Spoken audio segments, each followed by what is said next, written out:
Sveiki, mėlyje, esu Laimutis ir šiandien aptarsime, kaip įkelti jūsų ID į Binance Broker sistemą. Taigi, užėję į internetinį puslapį Binance Broker, einate į account, į Personal Information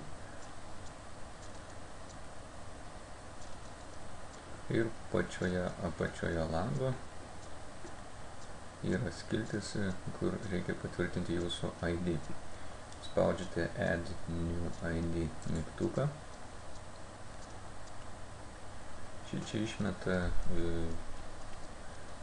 formą, kur reikia užduomenį. Government ID Country reikia pasirinkti šalį į jūsų tapatybės dokumentą, kurioje išduota, kaip pavyzdys, Lithuania. Government ID Type reikia pasirinkti dokumento tipą. Tai gali būti pasas, gali būti vairuotojo pažymėjimas, gali būti ID kortelė, National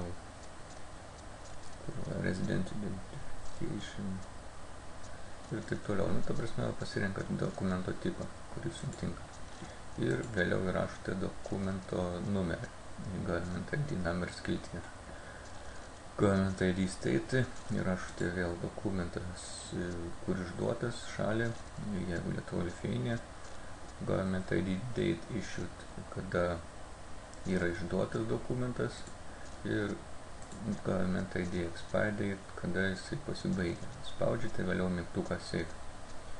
Kai paspaudžiate mygtuką Save, jums vėl išmeta į testinį puslapį. Ir reikia tiesiog tada prisekti jums dokumentą, kurį jūs anksčiau jau turėtumėt būti nusiskanavęs.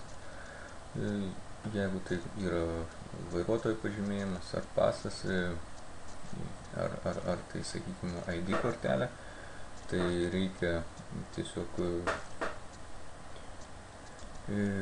nuskanuoti vieną tą vietą, kur yra jūsų tos ID kortelės duomenys.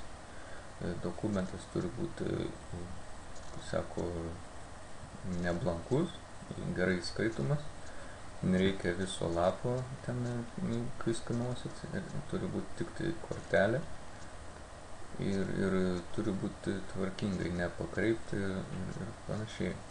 Turi būti JPG, GIF, PNG formatais ir neviršyti 4 MB failo dydis. Tai pasitikrinę anksčiau informaciją, ar jinai yra teisinga, žengiate žemiau ir turite uždėti varneles, kad duotų jums įkelti dokumentą. Kai pasirinkat, kad įkelt dokumentą, tiesiog susirandat dokumentą, kuris yra jūsų kompiuterį, ir pasirenkate. Vėliau spaudžiate Upload mygtuką. Kai įkeliamas failas į Binance Broker sistemą, reikia jums tiesiog sutikti, ar tas failas yra notaro patvirtintas, ar jis yra įprasto formato. Tai vėliau tiesiog pasirinkus viskas to ir pasibaigia.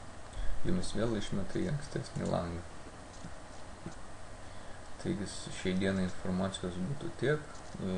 Vėliau tiesiog belieka kompanijai, Binance Broker kompanijai patikrinti, ar jūsų dokumentų duomenys yra teisingi. Ir viskas to ir pasibaigia. Jeigu bus ateityje daugiau klausimų, kreipitės pas žmogų, kuris kvietė jumis į šitą verslą. Kągi, sėkmės, viso gero.